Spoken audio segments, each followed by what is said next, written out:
As-tu déjà remarqué cette marque sombre sur le front de certains croyants? Cette petite trace, visible à la lumière du jour, que beaucoup regardent avec admiration, presque comme une médaille spirituelle. Certains y voient la preuve d'une foi profonde, d'une prière assidue, d'un cœur proche d'Allah. Mais, et si cette trace visible n'était pas toujours le signe que tu crois?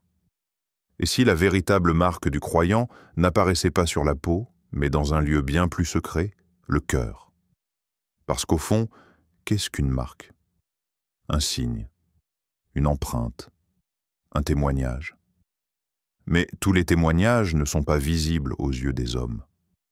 Le Coran parle en effet d'une marque sur le visage des croyants. Mais rares sont ceux qui comprennent ce que cela signifie vraiment.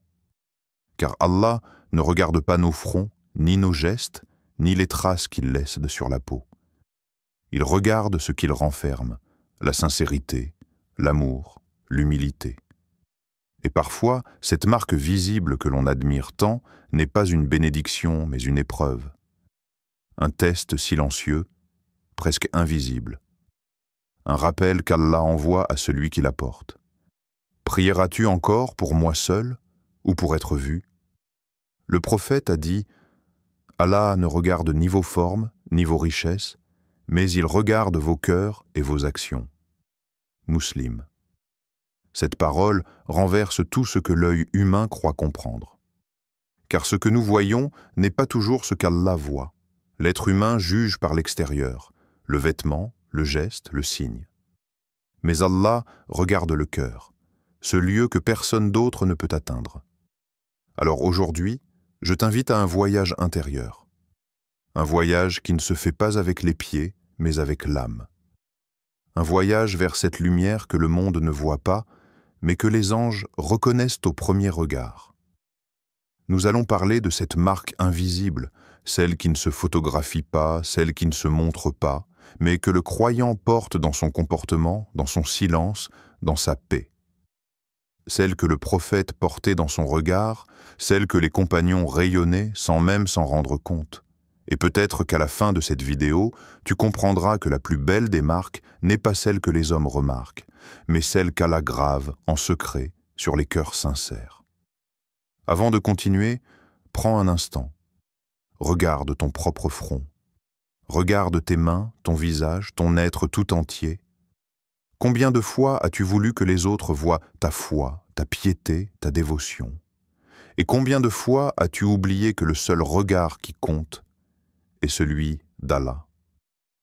Ici, sur voie de la Hijra, nous marchons ensemble sur le chemin de la lumière.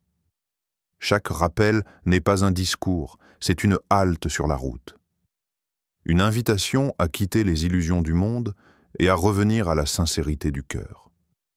Alors, si tu ressens que ton âme a besoin de se purifier, si tu veux apprendre à prier avec le cœur, à aimer Allah dans le secret et à reconnaître les signes de sa présence dans ta vie, abonne-toi dès maintenant à cette chaîne. Ce simple geste, s'il est fait avec intention, peut être une porte vers un changement intérieur. Et surtout, ne quitte pas cette vidéo avant la fin. Parce que ce que tu vas entendre ensuite pourrait transformer ta manière de prier, ta manière de te prosterner, et même ta manière de regarder les autres croyants. Car la vérité que nous allons dévoiler ensemble est bien plus profonde que ce que les yeux peuvent percevoir. Elle ne se lit pas sur la peau, mais dans le silence du cœur. Elle ne se comprend pas par les mots, mais par la foi. Et peut-être qu'au fil de ces instants, tu ressentiras dans ton âme ce que le Coran appelle Nour, la lumière. Pas une lumière qui éblouit, mais une lumière qui apaise. Une lumière qui naît de la sincérité et qui s'installe doucement dans les cœurs que le monde a fatigués. Ferme les yeux un instant. Imagine ton front touchant la terre. Ressens ce moment où tout s'arrête, où ton souffle devient prière, où ton âme se souvient d'où elle vient. Ce moment, c'est là que commence la véritable marque du croyant. Pas sur le visage, mais dans le cœur. Pas dans la poussière, mais dans la lumière. Alors reste avec moi jusqu'à la fin de ce voyage.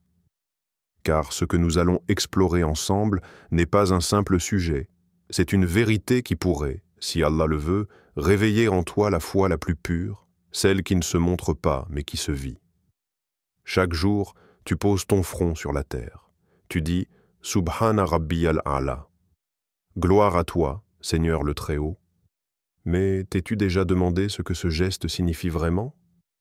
Pourquoi Allah a voulu que ton front, la partie la plus noble de ton corps, se dépose sur la poussière? Ce n'est pas un simple mouvement, ni une habitude mécanique. C'est un secret. Un acte qui n'a de sens que si le cœur y participe. Car dans la prosternation, il y a un langage que les lèvres ne connaissent pas. C'est le langage de l'âme, celui que seuls les cœurs sincères comprennent. La prosternation, c'est le moment où le croyant cesse d'exister pour lui-même. Il s'efface, il se vide, il s'abandonne. Le monde autour de lui s'effondre doucement, les pensées s'éteignent, les bruits se taisent, et dans ce silence sacré, il n'y a plus de décor, plus de spectateurs, plus de rôle à jouer. Il ne reste que toi et Allah. C'est là que la vraie adoration commence. Quand ton front touche le sol, c'est ton cœur qui s'incline réellement. Chaque sajda est un retour à l'origine. Toi, fait de terre, revenant humblement vers ta nature première. Ce n'est pas ton visage qui s'abaisse, c'est ton ego qui se brise. Et c'est dans cette cassure, dans cette poussière, que la lumière entre. Le prophète a dit « Le moment où le serviteur est le plus proche de son Seigneur, c'est lorsqu'il est prosterné. » Muslim. Pourquoi à ce moment-là? Parce qu'aucun autre instant ne symbolise autant la vérité du serviteur. Lorsque tu es prosterné, tu es vulnérable, silencieux, sans défense. Tu n'as plus de masque. Tu es face à ton Seigneur, comme au premier jour de ton existence. Et c'est là que ton cœur parle le plus fort. Beaucoup pensent que la prosternation est un simple devoir, une étape dans la prière. Mais elle est bien plus que cela. C'est une porte, une ouverture vers l'invisible. Un rendez-vous que les anges envient. Chaque fois que ton front touche la terre, une part de toi meurt, ton orgueil, ton impatience, ton attachement au monde. Et chaque fois que tu te relèves, une part de toi renaît, plus pure, plus consciente, plus proche d'Allah. C'est dans cette alternance entre chute et élévation que se cache le secret de la foi. Il existe deux prosternations, celle du corps et celle du cœur. La première est visible, la seconde est vivante. La première touche la terre, la seconde touche le trône. Quand ton cœur s'abaisse vraiment, les anges écrivent ton nom parmi ceux qui se soumettent avec amour, pas seulement avec mouvement. Et c'est là que la marque invisible commence à se former, pas sur ton front, mais dans ton âme. Une empreinte que les yeux ne voient pas, mais que le monde ressent. Un parfum de paix, une lumière discrète, une douceur dans la voix. Certains se prosternent 100 fois sans jamais s'y trouver. D'autres, une seule fois, et Allah ouvre en eux un océan de proximité. Ce n'est donc pas la quantité qui compte, mais la qualité de ta présence dans la prosternation. Quand tu dis « Subhana Rabbi al-A'la », penses-tu à ce que tu dis? Tu glorifies celui qui est au-dessus de tout, alors que toi, tu es au plus bas. C'est la plus belle image de l'équilibre, l'humain dans la poussière et la gloire appartenant à Allah seul. Ce geste t'apprend l'humilité plus que tous les discours. Il t'apprend le silence, la patience, la reconnaissance. Il te rappelle que tu ne possèdes rien, que tu n'es qu'un voyageur. Mais aussi que tu es aimé, parce qu'Allah t'a choisi pour l'invoquer. Et que chaque fois que tu poses ton front sur le sol, il t'écoute, même si tu ne dis rien. Certaines personnes ont une trace visible sur le front, d'autres non. Mais cela ne dit rien de leur degré de foi. Parce qu'Allah ne mesure pas la piété avec des marques extérieures. Il mesure la profondeur de ton intention. Ce que les gens voient, ce n'est qu'un reflet. Ce qu'Allah voit, c'est ton cœur, s'il s'incline par amour ou s'il reste debout dans l'orgueil. La prosternation est un miroir. Ce que tu y poses, elle te le rend. Si tu y poses ton ego, tu en ressors vide. Si tu y poses ta sincérité, tu en ressors illuminé. Le prophète priait jusqu'à ce que ses pieds enflent. Et lorsqu'on lui demandait pourquoi tant d'efforts alors qu'il était déjà pardonné, il répondait « Ne serais-je pas un serviteur reconnaissant ?» Boukhari. Voilà ce qu'est la prosternation. Un acte de gratitude pure. Un merci silencieux adressé à celui qui t'a tout donné. Ce n'est pas la terre qui bénit ton front, c'est Allah qui bénit ton cœur à travers ce contact avec la terre. Imagine, à chaque sajda sincère, une lumière descend sur toi. Elle ne brille pas à l'extérieur, mais elle éclaire l'intérieur. Elle ne se voit pas dans le miroir, mais elle change ton regard sur la vie. C'est cette lumière que les anges voient lorsqu'ils t'entourent. Une trace subtile, invisible aux hommes, mais éclatante dans le monde spirituel. Et cette trace-là, personne ne peut la fabriquer. Aucune posture, aucun effort, aucune image ne peut l'imiter. Elle est gravée dans le secret de ton lien avec Allah. Elle ne s'obtient que quand ton corps s'incline par amour et non par habitude. Alors, la prochaine fois que tu te prosterneras, ne le fais pas pour accomplir un devoir. Fais-le pour rencontrer ton Seigneur. Reste un peu plus longtemps au sol. Écoute ton cœur. Dis-lui de s'apaiser, car il est enfin à la bonne place. Souviens-toi, ce que les gens voient, ton front sur le sol, n'est rien comparé à ce qu'Allah voit, ton intention. Ce moment est une intimité sacrée, un secret entre toi et lui. Une conversation où les larmes parlent le mieux que les mots. Et dans ce silence où la terre devient témoin, naît la plus belle des marques, celle de la sincérité. Celle qui ne s'imprime pas sur le visage, mais qui éclaire l'âme. Il existe dans le Coran un verset que beaucoup connaissent, mais que peu ont réellement médité. Un verset qui parle d'un signe, d'une marque, d'un éclat que le croyant porte sur son visage. Tu verras leur visage marqué par la trace de la prosternation. Sourate Al-Fat 48, 29. Depuis des siècles, ce verset intrigue. Certains y ont vu une marque physique, une ombre sombre, une cicatrice laissée par la terre. D'autres, plus profonds dans la science du cœur, y ont vu un secret, une lumière, un reflet invisible que seule la foi peut allumer. Le Coran ne parle pas ici d'une brûlure, mais d'un rayonnement, d'une clarté née de la proximité d'Allah.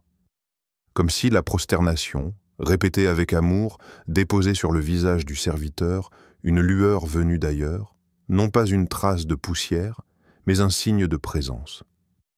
Ibn Kathir disait que ce verset ne désigne pas une cicatrice apparente, mais la beauté de la foi qui éclaire le visage. Et Ibn Abbas, radiyallahu anhu, ajoutait « Ce n'est pas une tache sur la peau, mais une lumière dans le cœur, qui se reflète sur le visage. » Cette lumière, les savants l'ont appelée « Nour al-Ibada », la lumière de l'adoration. Elle ne jaillit pas soudainement.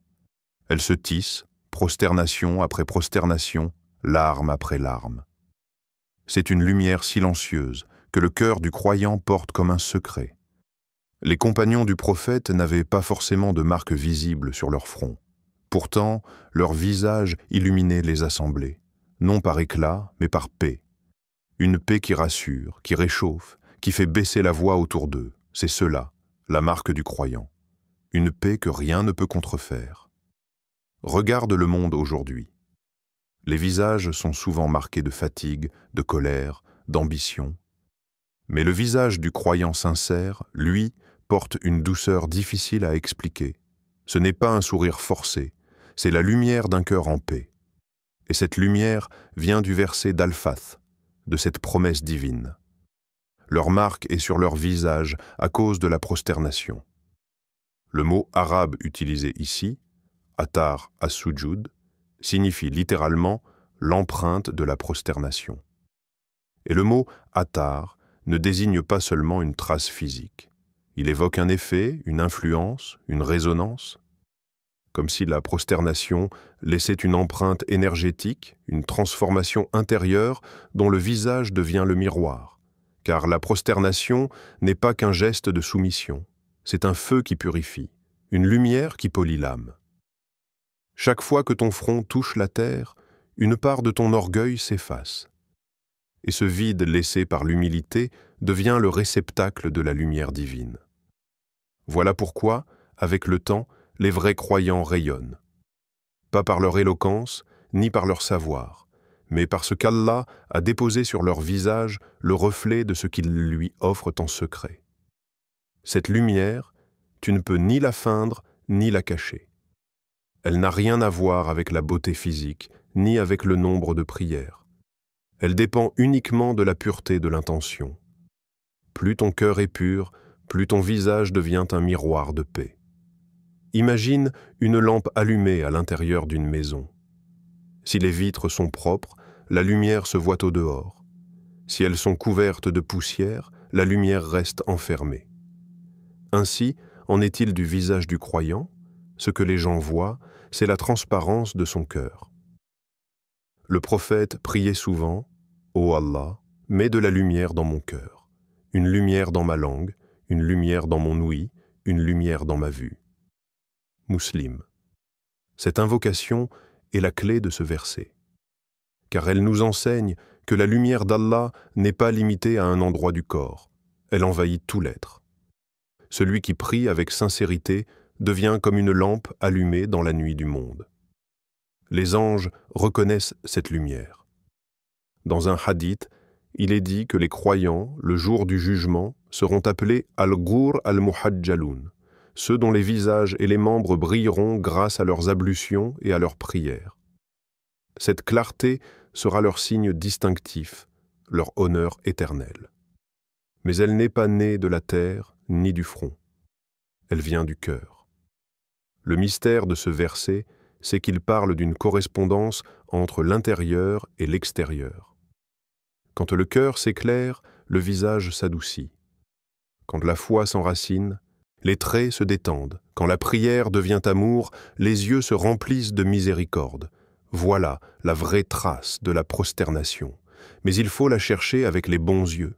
Les cœurs éveillés l'aperçoivent immédiatement. Ils reconnaissent, au-delà des apparences, la lumière de ceux qui vivent dans le rappel constant d'Allah. Cette reconnaissance n'est pas intellectuelle, c'est une résonance. Un cœur pur reconnaît un autre cœur pur.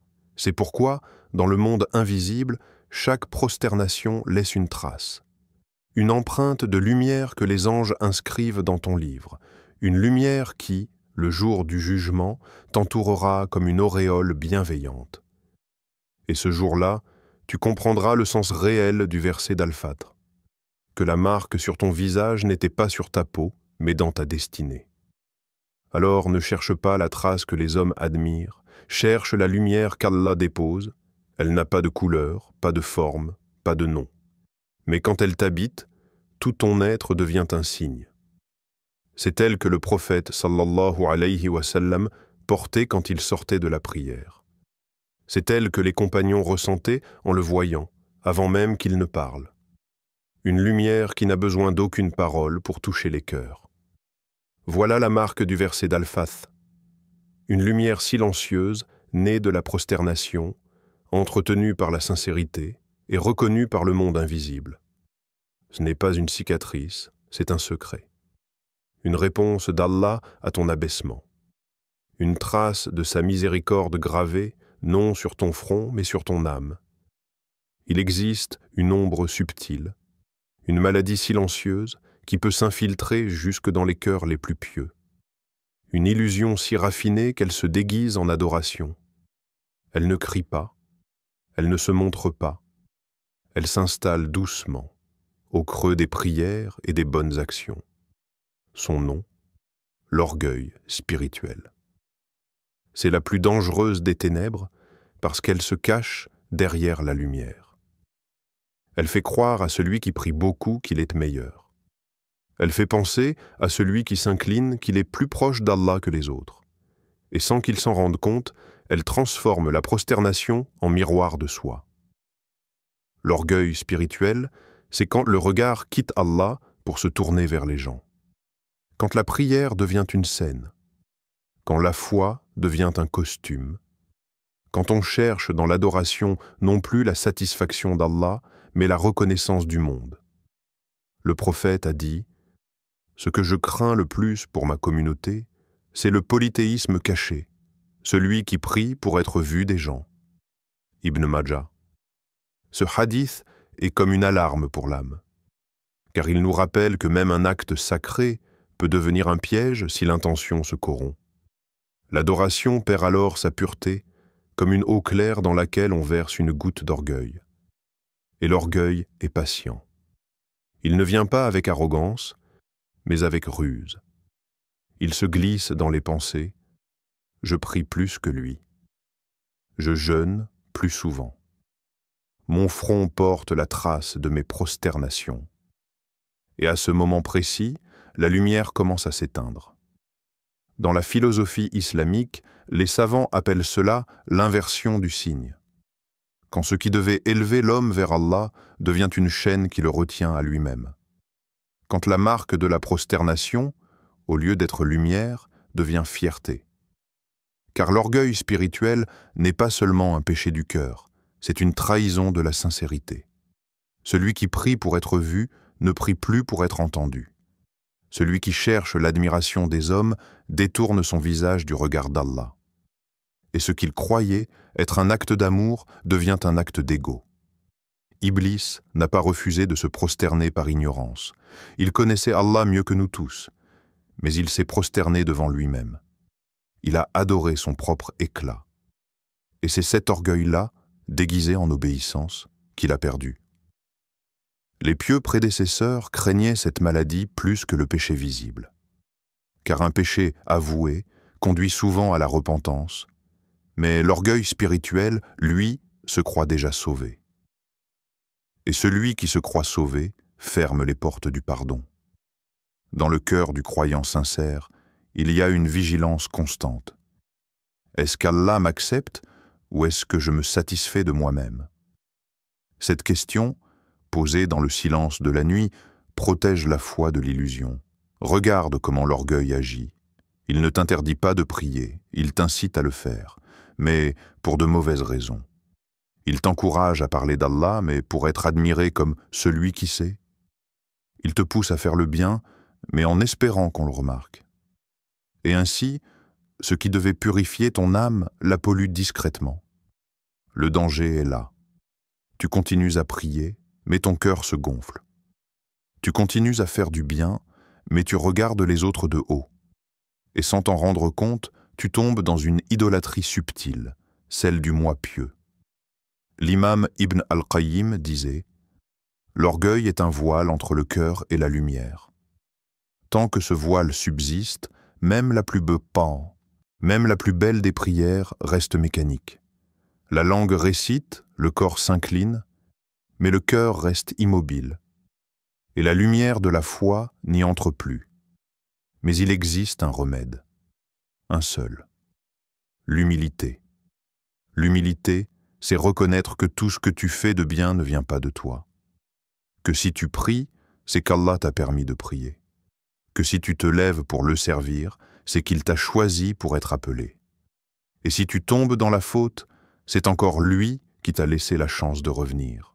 Le croyant humble ne se voit jamais comme supérieur, il se voit comme dépendant de la miséricorde d'Allah, de sa guidance, de son pardon.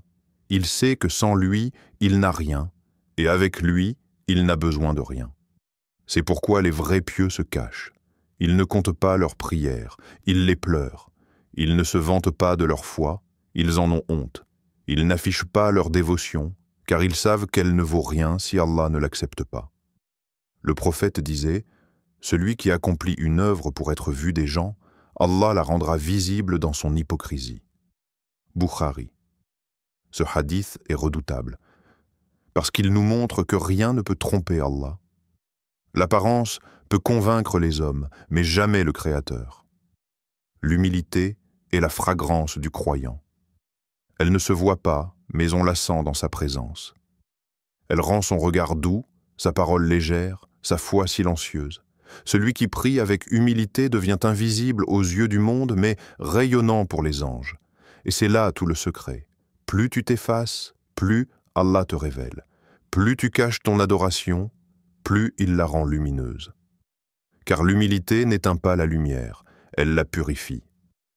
L'orgueil spirituel, lui, fait du bruit. L'humilité prie dans le silence. L'orgueil veut être reconnu. L'humilité veut être acceptée. Alors demande-toi, quand tu pries, quand tu fais du bien, quand tu partages une parole de foi, cherches-tu à être vu ou cherches-tu à être aimé d'Allah? Le danger n'est pas dans le geste, mais dans l'intention. Et celui qui veille sur son intention veille sur sa lumière. Ne laisse pas ton front se marquer de fierté, alors que ton cœur reste vide de sincérité. Car la plus belle marque n'est pas celle qui se voit sur le front, mais celle qu'Allah grave dans le cœur de ceux qui s'effacent devant lui. Lorsque l'on parle de la marque du croyant, beaucoup imaginent d'abord ce qui se voit, ce qui se reflète dans le front ou dans les gestes. Mais la vérité, profonde et souvent invisible, est ailleurs. La véritable marque de la foi ne se trouve pas sur la peau, ni même dans la fréquence des prières ou des invocations répétées. Elle se lit dans la manière dont le croyant vit sa relation avec Allah et dans la lumière que cette relation instille dans chaque recoin de son existence. Imagine un cœur qui se lève chaque jour avec l'envie sincère de plaire à son Seigneur. Ce cœur ne calcule pas les regards admiratifs, ni ne cherche la reconnaissance des hommes. Il se tient humble, attentif, prêt à écouter, à comprendre, à pardonner. La véritable lumière du croyant commence dans cet instant silencieux, là où les autres ne voient rien, là où seul Allah peut observer et apprécier la profondeur des intentions. Cette lumière se manifeste dans la douceur du comportement. Lorsque tu es confronté à l'injustice, lorsque quelqu'un te blesse, lorsque le monde semble dur et froid, la marque du cœur se révèle dans la patience tranquille, dans le pardon qui surgit malgré la colère, dans le sourire offert quand personne ne regarde.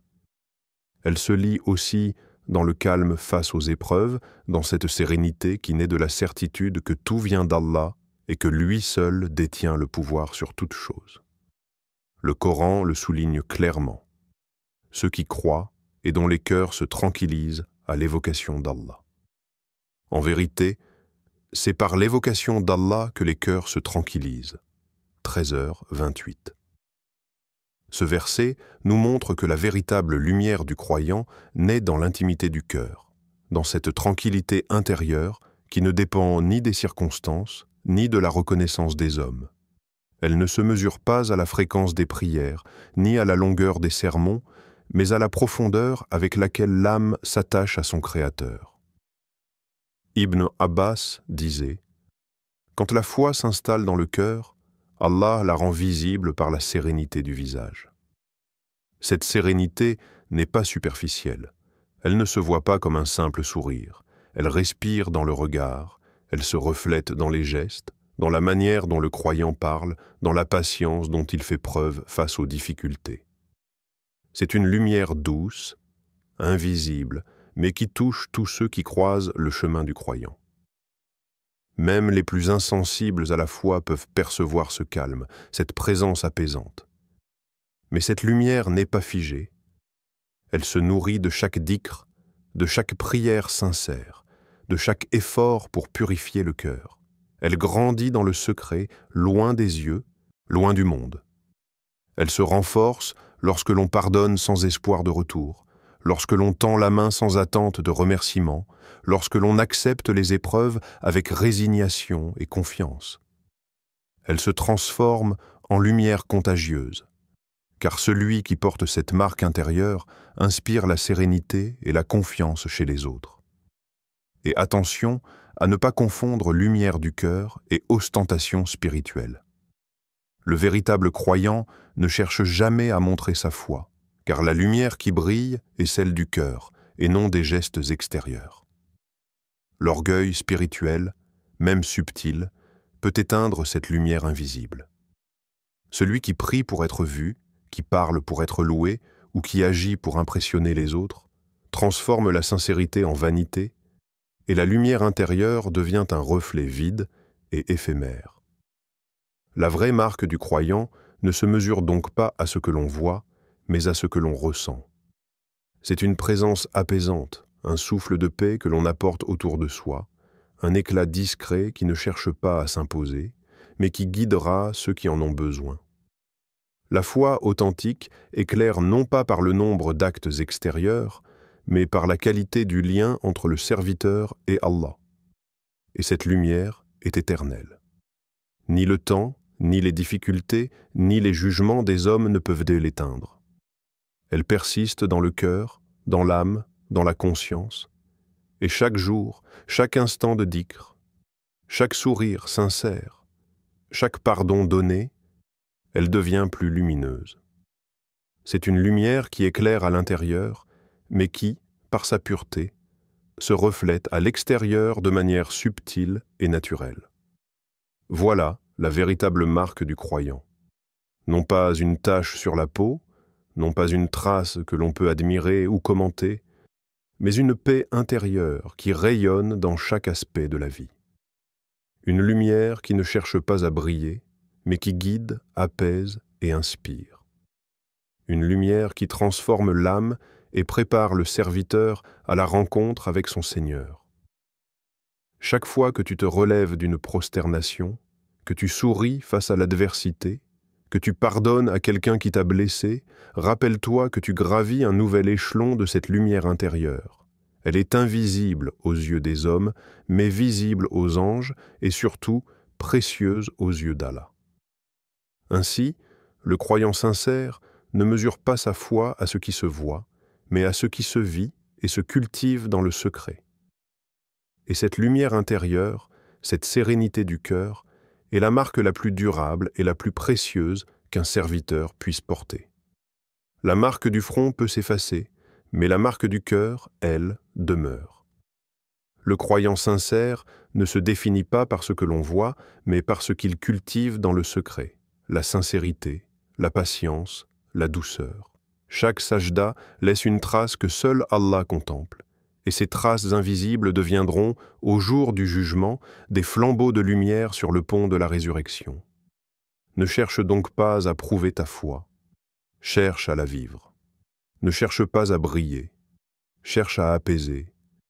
Et si un jour ton front s'assombrit par les prosternations, alors que ton cœur, lui, s'illumine, sache qu'Allah a gravé sur toi la plus belle des marques, celle de l'amour et de la sincérité. Ô Allah, fais de nos prosternations une lumière, de nos cœurs des miroirs de ton amour et de nos visages un reflet de ta paix. Si cette vidéo t'a touché et inspiré, abonne-toi à la chaîne pour ne rien manquer de nos prochaines réflexions spirituelles. Partage-la avec ceux que tu aimes pour que cette lumière invisible touche encore plus de cœurs. Et pour que ce moment reste gravé dans ton propre cœur, laisse-nous un petit mot dans les commentaires. Ma lumière intérieure, si tu veux te rappeler chaque jour que la véritable marque du croyant se cache dans le cœur.